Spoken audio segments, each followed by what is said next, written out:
Well, I just want to welcome everybody to this session. I'm very excited about this topic because it's very timely to what's going on in our industry and has been going on in our industry for many decades now relative to inequities in compensation across not only the public relations profession, but also across business and organizational entities writ large as well.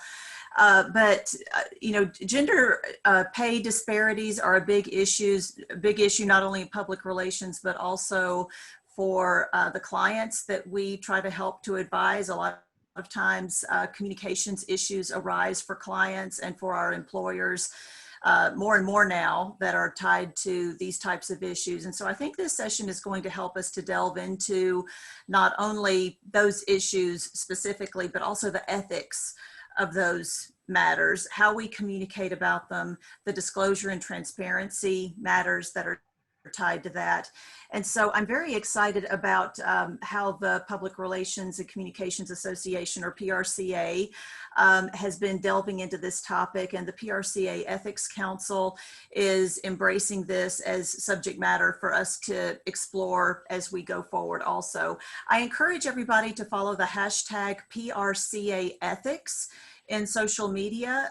This is Ethics Month for the industry, and so we have quite a bit of content that is out there right now on this subject matter as well as other ethics subject matter. And we just encourage everybody to stay up on that. I'd like to turn the session over to Neha Kotwani, who is going to give us a little bit of information about gender pay gap industry issues that the PRCA has been tracking for years, actually, and the PRCA has done quantitative studies on this issue and has actually self-reported its own gender pay gap and is encouraging transparency across the board on this matter. So Neha, do you want to give us an overview on that? Yeah, of course. Thanks, Mary Beth. So hi, everyone. I'm Neha Kotwani, Head of Public Affairs and Policy at the PRCA. And I thought I would share some of the research that we've conducted on the gender pay gap. A little disclaimer, though, most of the data relates to the UK, but it's still quite interesting and relevant to the discussion. And hopefully we can conduct this research on a more global scale in the future. So the one thing I've always found interesting about the industry is it's mostly female. According to our census, 67% of the industry identify as female. This number hasn't changed significantly since we started doing the research in 2011. However, the gender pay gap is 13.6%. And interestingly, the gender pay gap is in favor of women in junior roles, such as the account executive and account manager level. But we see a drastic change in senior roles, which are mostly occupied by male practitioners. And the gender pay gap at the managing director level is at 14.7%. I also want to highlight that the gender pay gap at agencies is higher than the industry average at 15.4%, whereas the in-house gender pay gap is much lower at 6.9%. So I think that's really interesting. And the consistent trend is that there's a significant gender imbalance, both in terms of pay and representation at senior levels. We usually see women leave the workforce temporarily as many choose to have children, and some don't come back because the agency structure doesn't really offer them the flexibility they need. But also unconscious bias plays a huge role in women not reaching leadership positions because of the male leadership. So it's a sort of a self-perpetuating cycle. Finally, I think it's important to mention the impact that the global pandemic is having on working mothers, as there is evidence to suggest that the social and economic impact of the pandemic is disproportionately affecting women. Women are bearing the brunt of extra childcare and housework and are losing jobs in greater numbers. An LSE report found that women are more likely to deal with homeschooling, childcare, and chores around the house, even if they are juggling this with work at the same time. And it's a similar picture in the industry. Recent research from Opinion and Global Women PR found that 65% of their members believe it will take longer to close the gender pay gap, while 52% believe progression will be slower for women reaching leadership positions. And 45% believe women will have less job security than men due to the pandemic. We're also going to be releasing our own data on this in the next few months, so keep an eye out for that. And as Mary Beth mentioned, we do report our own gender pay gap, but currently in the UK, you're only legally required to report your gender pay gap if you have an employee count of over 250 employees. And the reality is that the majority of agencies in the UK that work in the PR industry have a less headcount than that. So they're not legally required to report their gender pay gap. So that's why we encourage voluntary disclosure, and we have a whole guide on how to do that. Again, it relates to UK legislation, but I will share that. I think Isabel and Mary Beth can share that with the audience later on, because it is quite interesting. But that's all I really have to say. So I just wanted to share this data to provide you with some context for the panel discussion with our excellent panelists. So thanks for listening to me.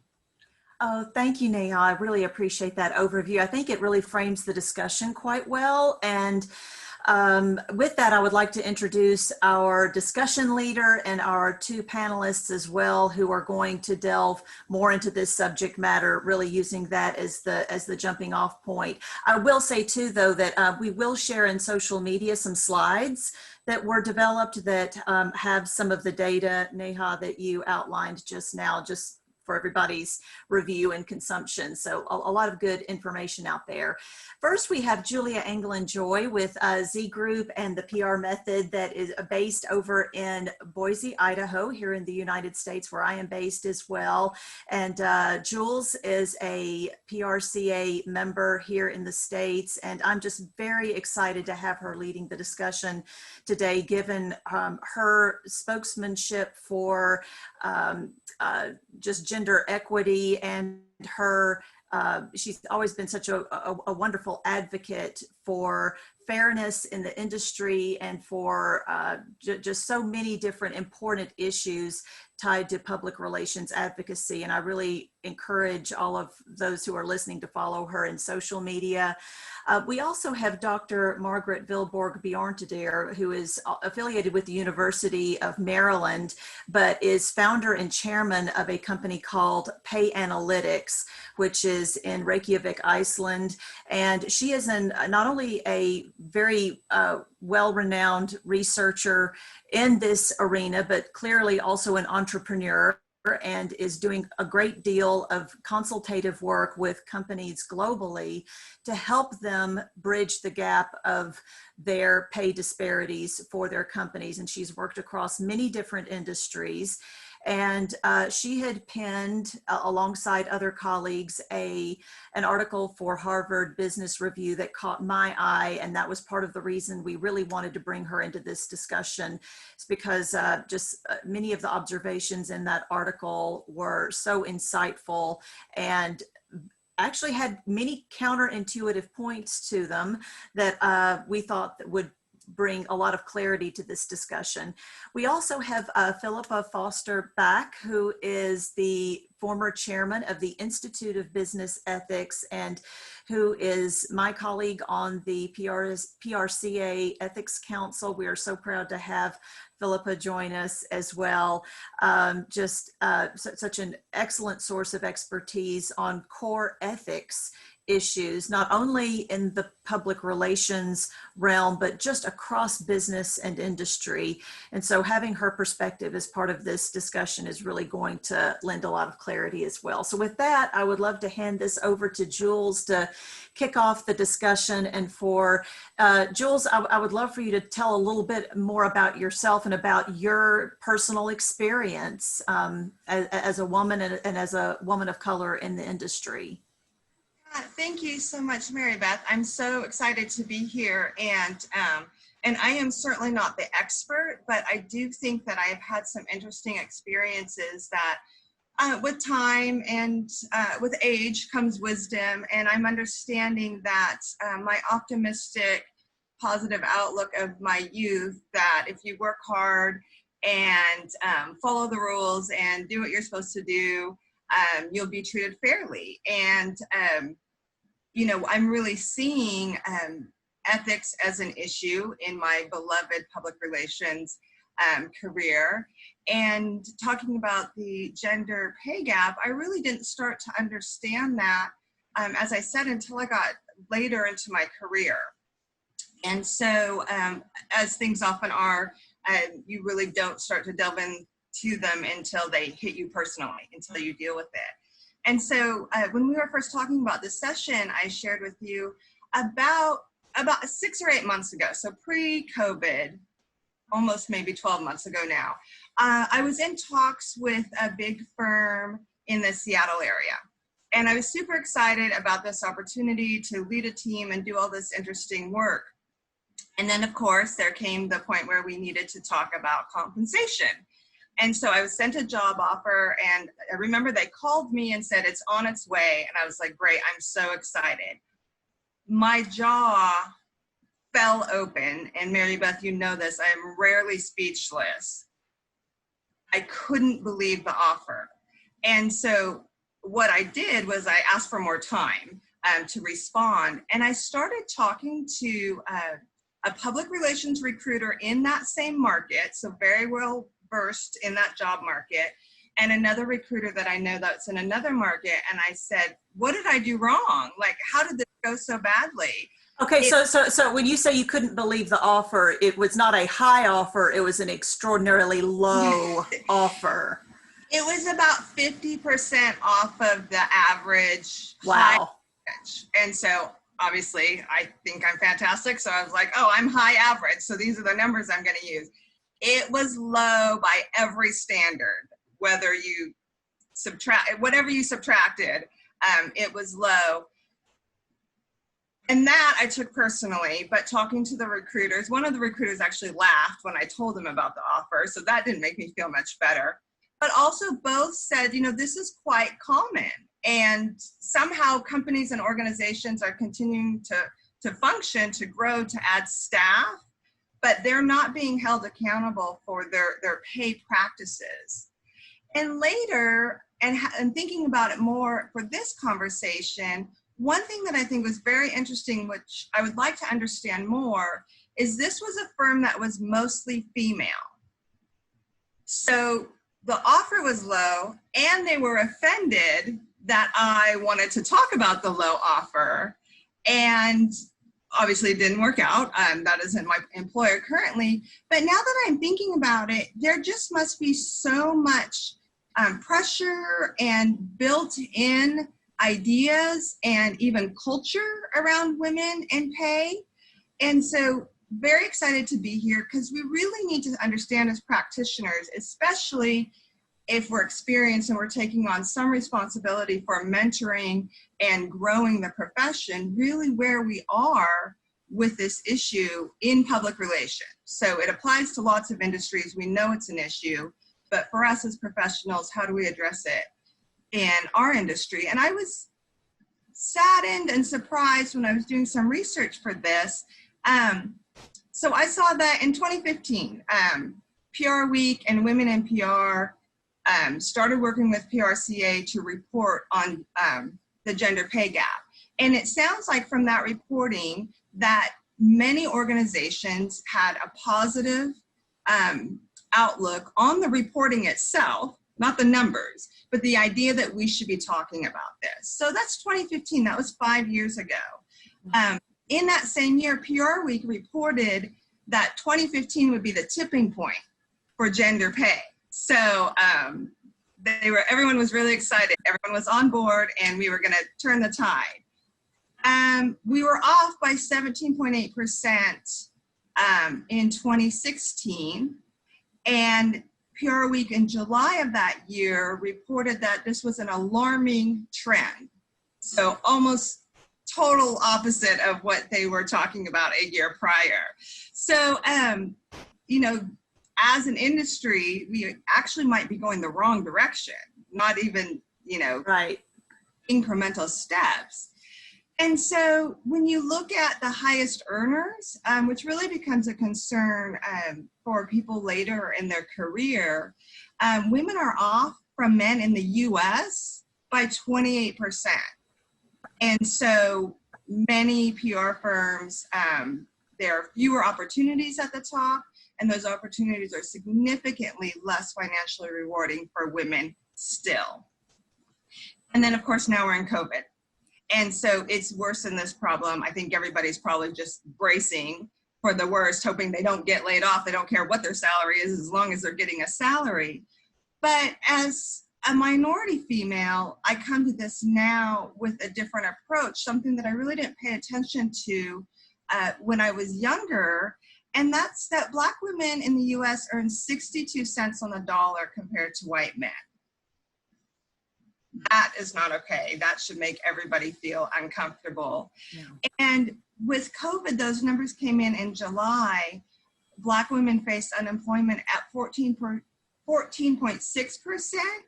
whereas white males face unemployment at 9.2%.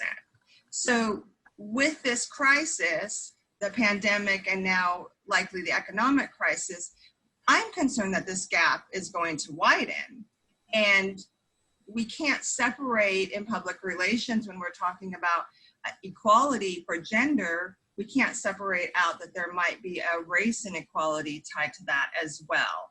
And so I'm not the expert. I'm super excited to hear from our experts and to understand how we're going to right this ship. This is an industry that has a large percentage of women, a majority in many categories. And so we simply can't ignore the issues any longer. And so awesome to be here with our awesome panelists. And if I could just jump in, Philippa, I'd like to chat with you and just ask, you know, what has the IBE seen or tracked on this issue in PR and other industries? Do my numbers sound right to you? Do you have a brighter, warmer, fuzzier outlook? I think I'd like to say I wish I did, because I'm a glass half full person, but I'm not sure that I do, I'm afraid. I think generally the IBE has certainly looked at the initial, this issue when the announcements were first made about the need to, the new reporting requirement was actually introduced. And we asked various questions in a blog in 2018. And we actually asked, were the right questions being asked? And I think some of the comments that you have made actually go absolutely to that, that issue that, you know, whilst encouraging organizations actually to try and make a much broader, take a broader view to this, you know, it's not about pay, it's much more wide issues, as you have been alluding to, Jules. And I think, you know, one of the points that we were trying to make, that a low pay gap doesn't necessarily translate into a fairer place to work. And I think that's a good point to try and remember about this. We get so hung up on some of the words that we actually forget that the fairer place to work is all about the culture of the organization. And the attitude to gender pay gap will certainly feed into that culture, as you've been outlining what you actually experienced. In terms of the data in the UK, I'm afraid that's where I'm based, so I shall refer to that. In 2019, the gender pay gap was 17.3% across the UK overall. But one of the things I came across in doing some research for this session was, and for those in the UK, I think they'll find it very interesting, a website called, from the government, gov.uk, and the actual website, it's a gender pay gap service, and you can look up any company that is reporting to see what their results are, because obviously you have to publish it on a website, and this is a collation of all the data of all those companies. But what is even more helpful is that you can then select the companies you're interested in particular sectors, across sectors, whatever it might be, to actually compare what is their gender pay gap research, and it's for the last 3 years since they started reporting. And I put in a few companies, defense companies, drinks companies. WPP was the only one that was in for the closest to this sector. But it was very interesting, the comparison figures. So that's gov.uk, gender pay gap service, if anybody wants to look that up. But data is absolutely crucial for this. You're quite right about bias. Data takes some of that bias out of it. Thank you so much. And I think that one thing that you touched on, I love that there's that reporting, and we have to push for transparency. And I think that we assume, and especially for large organizations, that they're going to share that information. But what we see in public relations specifically is that so many professionals work for very small organizations. So they fall under the threshold of maybe required government reporting. And so it needs to be voluntary and it needs to be enthusiastic. Margaret, I have a question for you. I looked at the Harvard Business Review report that you co-authored. Awesome. Thank you very much for sharing that with us. And so you have this proprietary standpoint, if you will, in helping diverse companies to address this. So can you explain that to us and what the issues of the Harvard Business Review report uncovered and what your proprietary approaches are?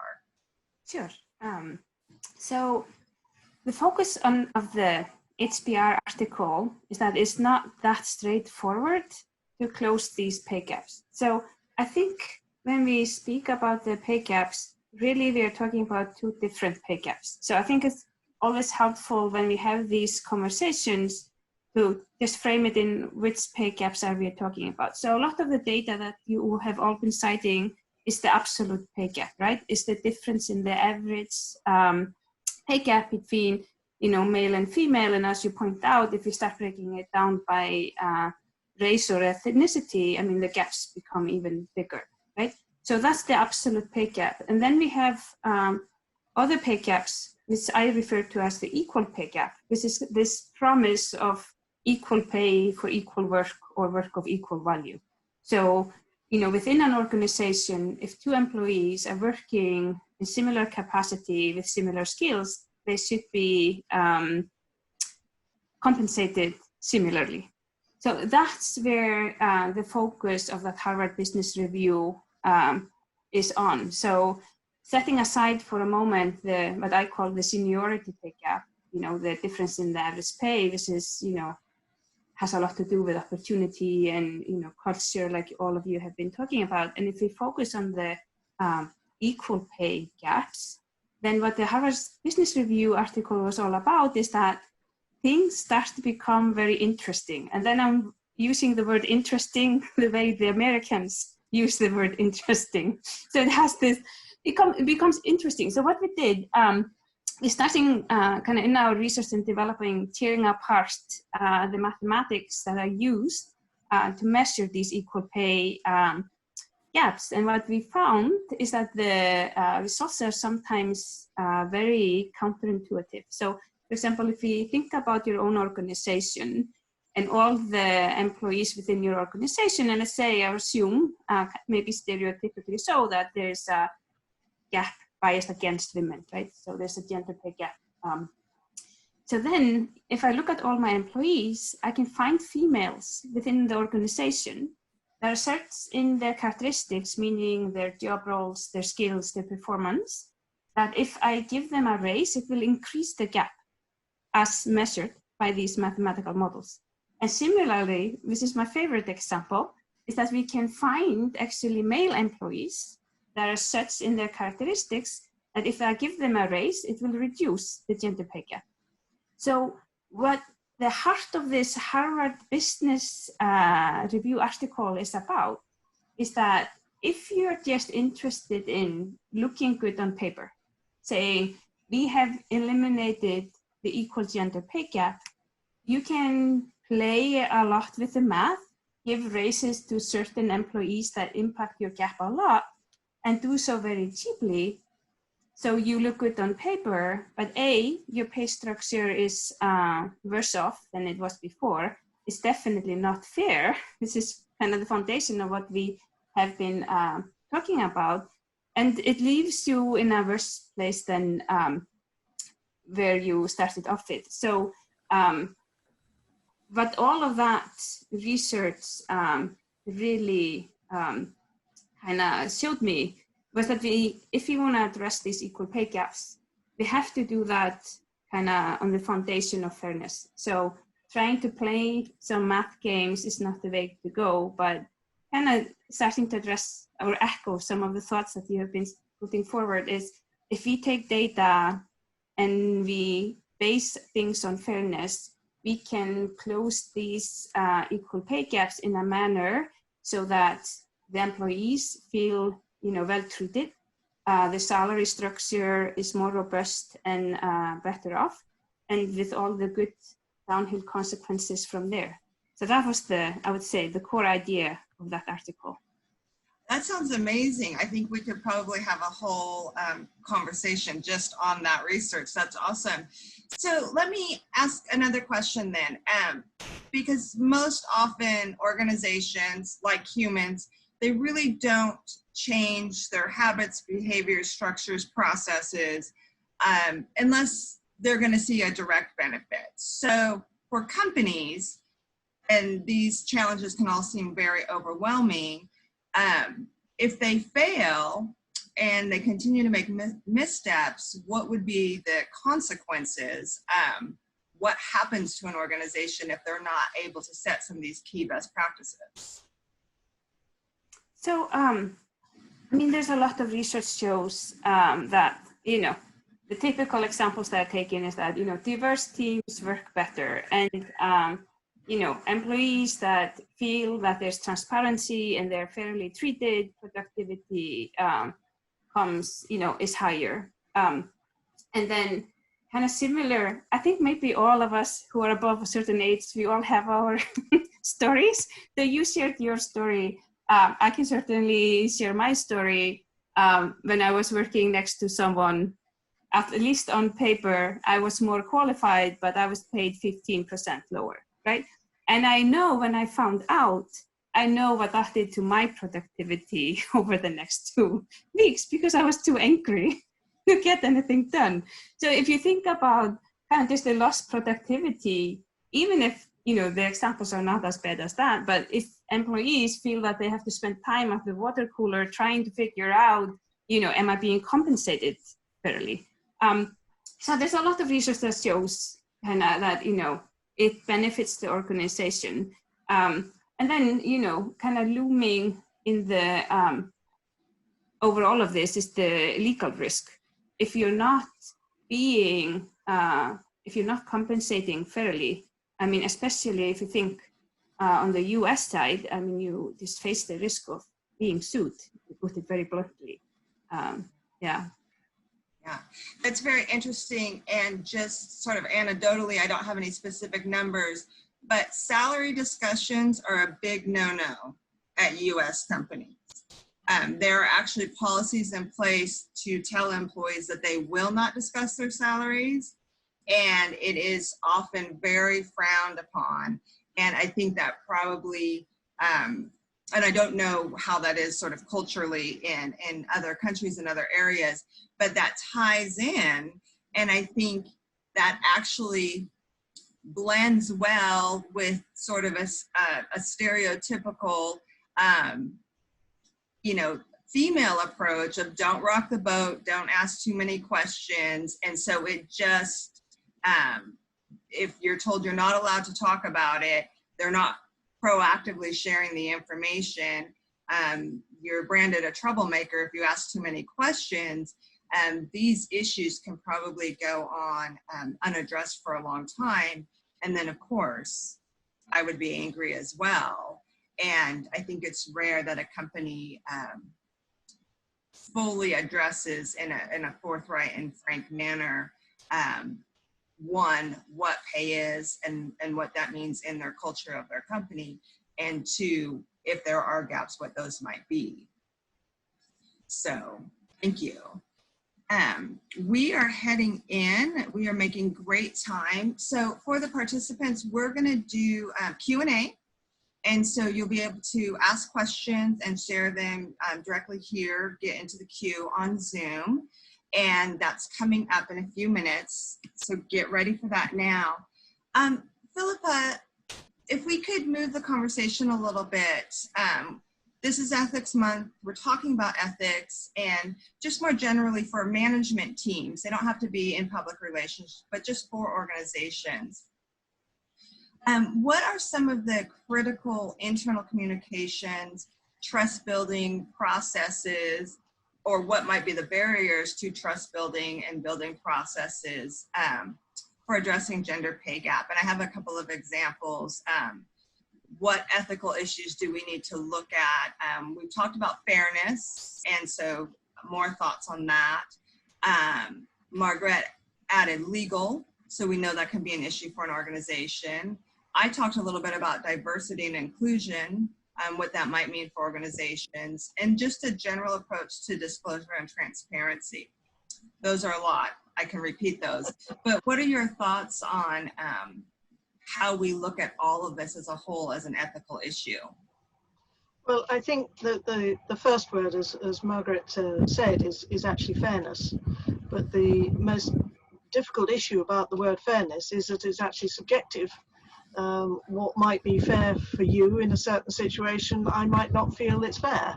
And that is where our own biases come into play.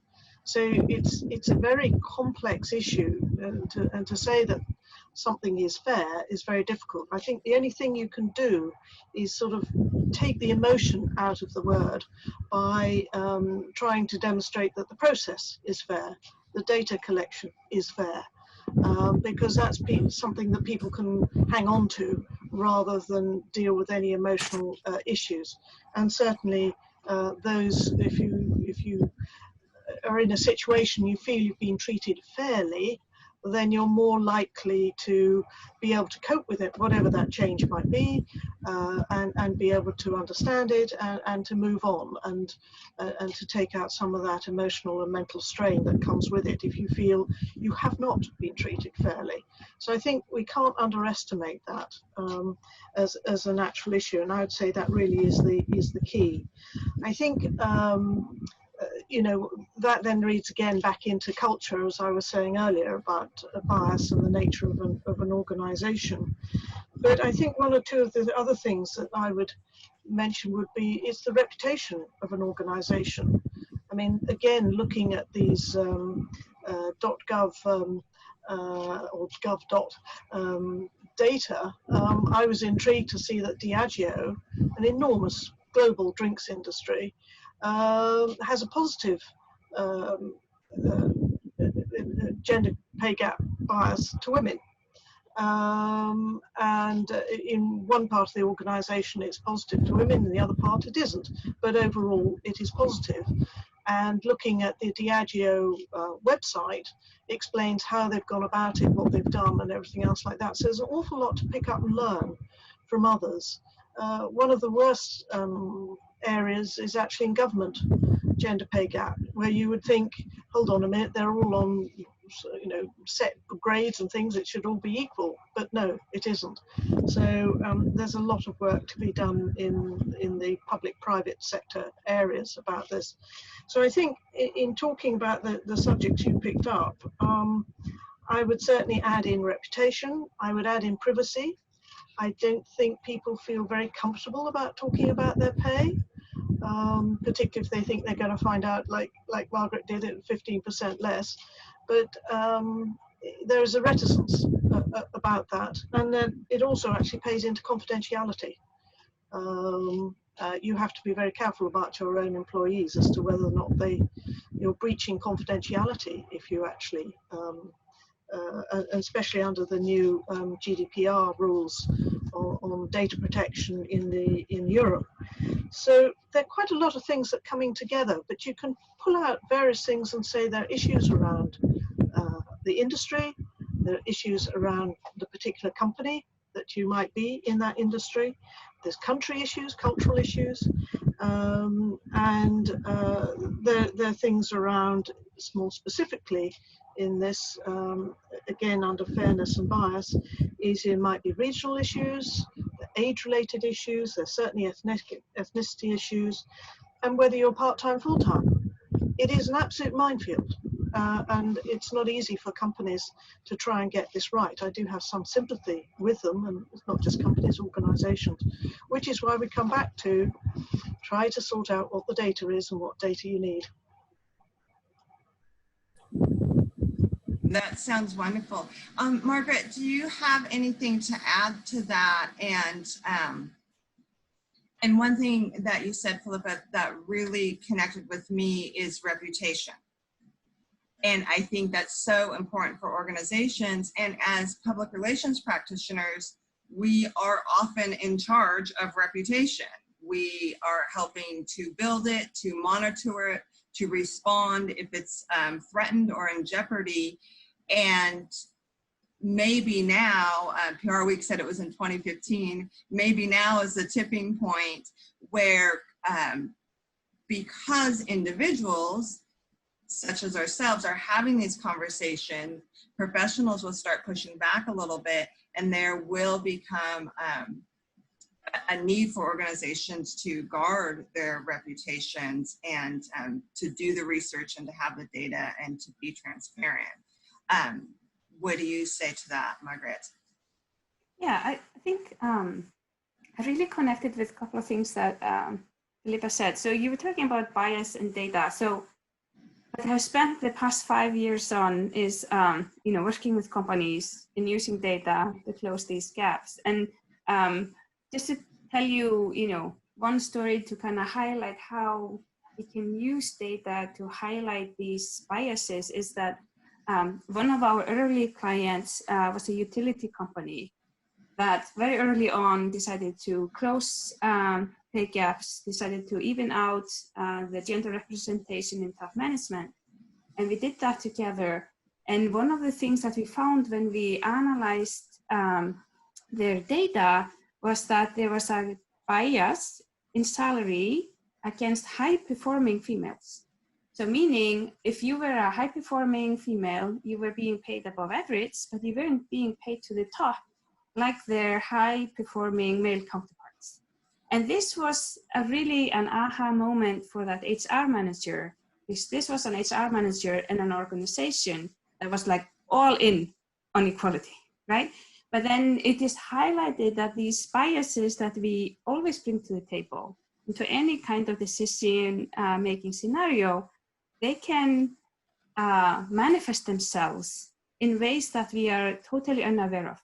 So I think this highlights kind of and connects well with what Philippa was saying is, yes, there's bias, but if we look at the data carefully, it can help us, eliminate the biases that are there and make better decisions moving forward. So that was my, one story connected to Thank you. Yeah. Anything that we need to share? We're getting ready to move into the Q&A. Is there any last point that I didn't ask about or a piece of information that you need to share before we jump into the questions for either of you? Let's hear the questions. Okay, let's do this. All right. Mary Beth, am I in charge of questions? Yes, well, I was going to suggest that for our attendee, I've already placed one question just to get us started into the chat queue of the Zoom platform here. So, but those who are attendees, if you would like to ask a question, that's probably the best way to do that so that we can just pick those up as we go forward here. I had also, as we had been promoting this webinar, I had been getting via email some different comments from individuals who said, oh, I can't attend this webinar, but I would love to delve into this topic, or I have a question about this issue. Can you ask? So I've been getting a few other questions, but I don't want to dominate the Q&A chat function here if there are others who want to chime in, but I will start populating these in unless others have other questions to ask. So I do welcome folks to type those in. So if you want to just read these in and we'll go from there. Yeah, we have a couple here. So for about all the panelists, how should companies deal with transparency issues on compensation? We've talked about that a little bit. Should they be called upon to self-publish salaries in the same way that they are being called upon to self-report diversity performance now? I think that's very interesting because a lot has happened, especially in the US in 2020 with diversity and companies addressing that. Is that on the same level? Should they be handling it in the same way? What do you think? Who's going first? Margrét? You're on mute.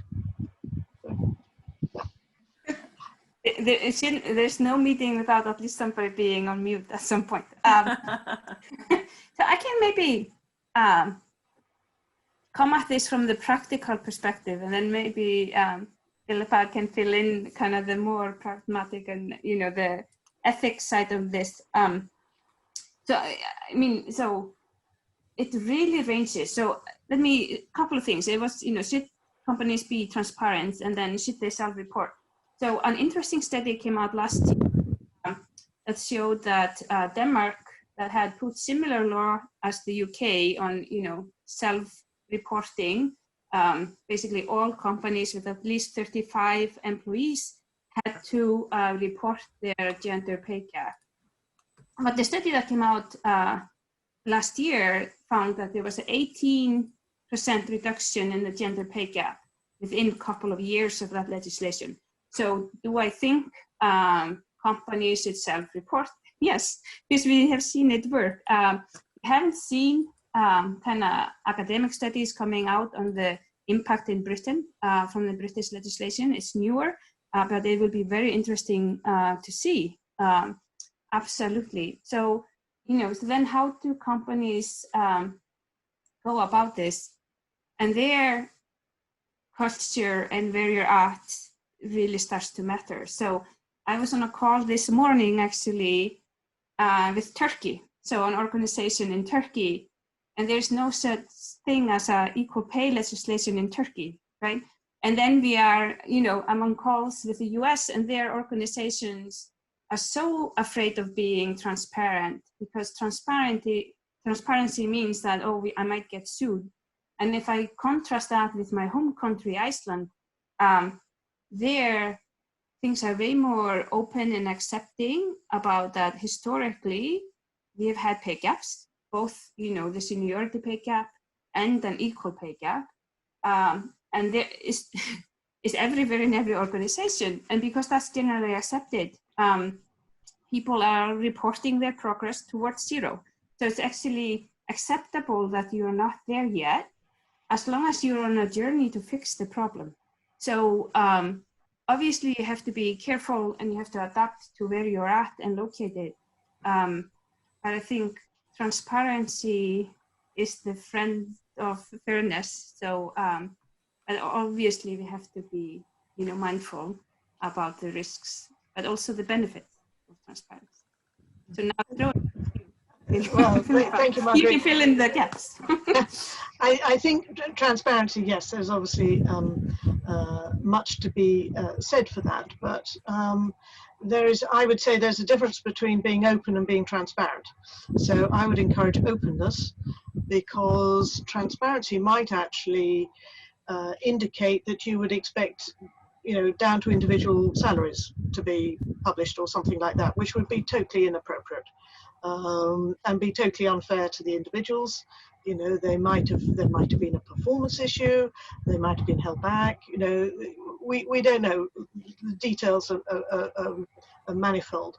So you know, having as there's already a reporting requirement in the sets of accounts as to how many people you have in different bands of salary levels, moving that across to actually saying and identifying that by gender and then perhaps by ethnicity. I'm sure all of this may be coming in the future accounting reporting standards. We're not quite there yet, but I think that's a fairer way of doing it. But that would give some general support data to the actual reporting that is being done, and companies are being transparent on, because they have to put it under law now on their websites, as I mentioned earlier. So I think, you know, I would strive for openness. It's much easier to be open and then explain why you can't be fully transparent than the expectation of being transparent, where it's an expectation you'll never be able to meet. So I think we just have to be quite careful here about what we're doing. Yeah, so I should maybe mention, when I speak about transparency, I fully agree with you. In my mind, being transparent was yes, we have an issue and we are working on it, and these are our pay gaps, not down to, you know, individual details, because I fully agree with you, obviously. Think about this. That's actually one of the questions that I think we addressed, but tell me if you'd like to add more. From one of the attendees, I think that it's condescending to have to self-publish salaries. However, what about salary scales and sectors or via the industry sector and body? So I think that's what you're saying, is nobody wants to see a website that says, Jules makes $1 million, but Mary Beth makes $10. Gee, I wonder what's wrong with Mary Beth. Of course, that sounds horrible. So what you're saying, when we say transparency and when we say that organizations need to be open, we don't have to list every employee and their exact paycheck, you know, every 2 weeks or whatever. That's right. But doing it in bands of scales, you know, 10 to 20,000, 25 to 30, whatever those are relevant for the organization, which, as I say, under accounting reporting standards, companies need to do anyway, then adding detail to that makes sense. But yes, you've got to be fair. That is fair. Right, yes. Yeah. So, okay, great. I think it's also, sorry, just one Yes. thought. I think it's also, with reporting, whether it's pay scales, is information. I think one of the things that we can do to help the individuals is to arm them with data and information. Just like when you've got your lowball offer, you immediately went to try to find some information. So the level to which we can make information available for those who feel that they're not being compensated fairly, I think can only be a plus. I've worked for a couple of very large corporations where I was recruited by a full-time recruiter for that corporation. And I don't know if this is a coincidence, both were females, but during the recruiting and onboarding and hiring process, I asked them, I said, this is the offer, this is the information I have. Am I leaving anything on the table? Do you know anything that I don't know? Which of course they can't give me personal information, but and in both of those situations, it was, you know, from everything I know, you are right in the ballpark. This is really good. And of course they're going to support their organization, but I don't feel like they would just be blatantly dishonest. And, but maybe it's strange that I wanted to have those conversations. Maybe everybody else doesn't. But I feel like if you were arriving, you know, past the interview process, you're going to accept the job or look at the job. They might have you know, a chart or a scale or, you know, an infographic or something. I think that would help employees feel confident and secure and experience the fairness in real time if organizations did that. And maybe some do. And okay. And just as a note for our participants, we are going to gather all of this up to you and you will get a follow-up, because I know there's tons of data and information and links. Okay. There's another question that had come in actually through email to me earlier. They had asked about what the timeline is generally, that is a reasonable timeline for a company that needs to tackle this kind of issue. What kind of, and we had discussed this sort of on a pre-conversation here about just undertaking this in a realistic fashion, that this is not an overnight flip a switch process and suddenly you have equitable pay across all areas, especially if you have a very large scale company with fairly complex compensation structures. This does not happen overnight. It is a process.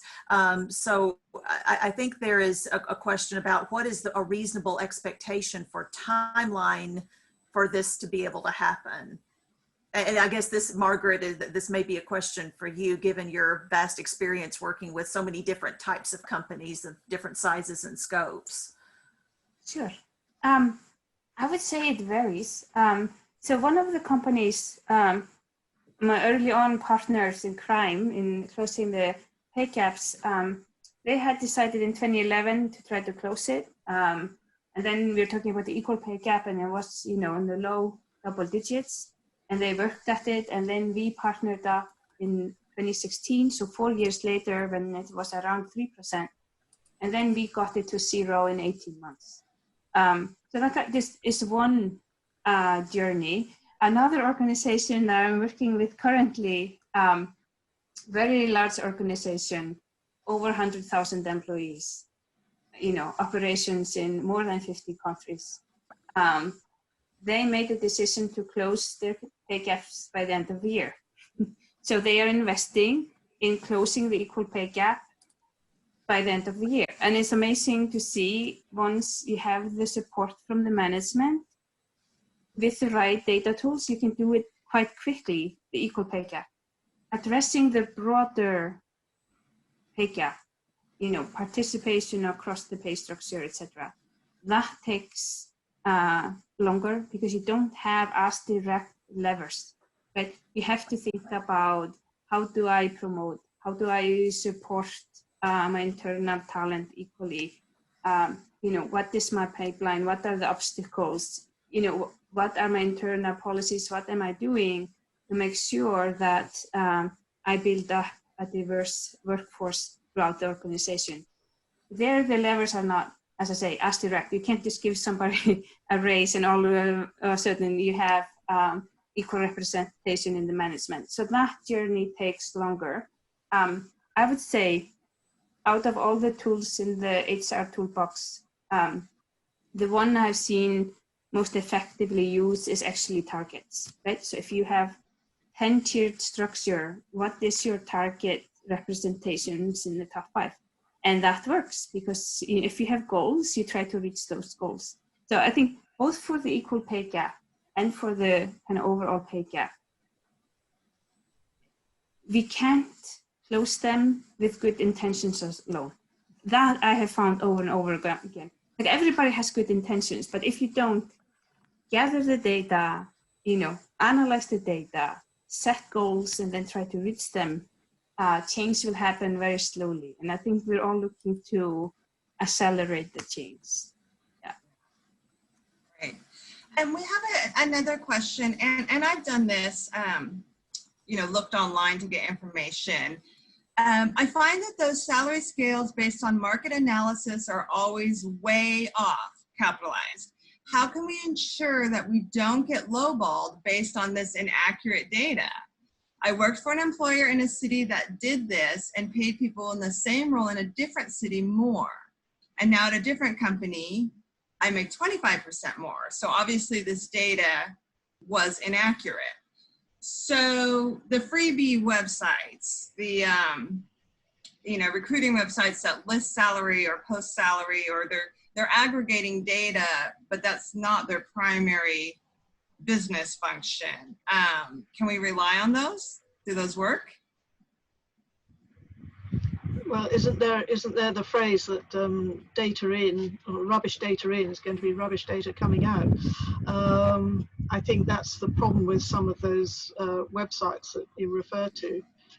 Almost, if you're a recruiter, you want to put in or have high rates there because it looks as though you're doing well for the people you're trying to help. I'm not, that's where data amassed by bodies like PRCA, where they're talking to their members and getting scale data, or what's the account executive being paid, etc., all the way up the levels. That is far more valuable to folk, I would have thought, than actually relying on freebie recruiters' pay scales. Personally.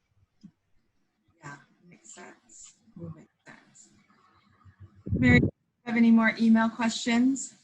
I don't believe so. I think I think for now we are good, but certainly anyone who would like to ask additional questions via social media, we can be continuing to have the conversation from there for sure. Yeah. So this has been a really good discussion. I appreciate everyone's time on this, and all of our panelists, and Jules, thank you so much for leading such an informative chat. I think that one of the key takeaways that that I've had here is just the fact that this is a journey. I think just even having this conversation within the public relations industry is a journey on its own, that we have to foster these conversations more and more in order to have that intentionality within our industry to foster the change that we want to see in our industry as well. And so I would anticipate that the PRCA would be undertaking this type of subject matter going forward more and more. We talked a little bit earlier about this just being a starting off point for a call to action in our industry. And we have invited both Margrét and Philippa to maybe do a blog post, do individual blog posts for us as part of Ethics Month on this topic. And so we would invite them to do that, or in the weeks or months ahead of to follow on this subject, just so we can keep the conversation going and keep this topic visible, because we would love for more of our members and more across the globe to just keep this front and center. So, you know, however long it takes to execute a longer term plan, I think that as long as we're there in support of each other and sharing ideas on how best to do that, it really helps to make sure that the data is driving the conversation, and that as was stated earlier, that we're going beyond just good intentions here. So thanks to everyone for joining us today, and we look forward to continuing the conversation in the future.